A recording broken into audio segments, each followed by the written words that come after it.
Svartfjallaland, lykilleikmenn. Svartfjallaland náttúrulega með pínu breytt lið frá núna Ólympíuleikunum. Popovic, sem hefur verið þeirra svona dóminandi leikmaður, er hætt að við höldum. Hún er reyndar í 28 manna leikmannalistana sem verður senda á EHF, en hún hefur ekki spilað í vetur með sínu liði Budućnost. Þannig að það eru með pínu breytt lið, það eru með bara mjög sterka örfetta skittu, það eru með mjög sterkan línumann og þannig að svona einn helstær. Styrkleika liðsins?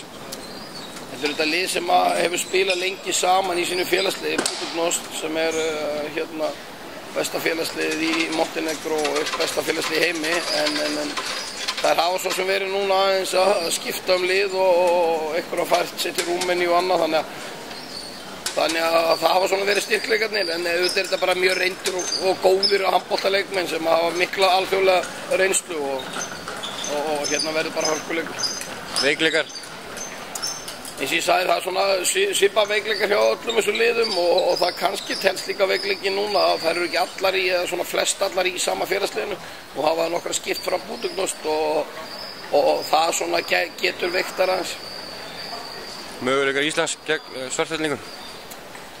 Jú, það er alltaf, eins og ég sagði, bara ágætis möguleikar á móti þeim og við þurfum auðvitað bara að spila alveg toppleik eins og móti öllum andstæðingunum í riðlinum með góðum leik og það geta keyrt aðeins sem fengið svona mörgum og hraðaflum á móti þá klárlega eigum við möguleika, en við þurfum að spila mjög fastan handbolta á móti sem liðum.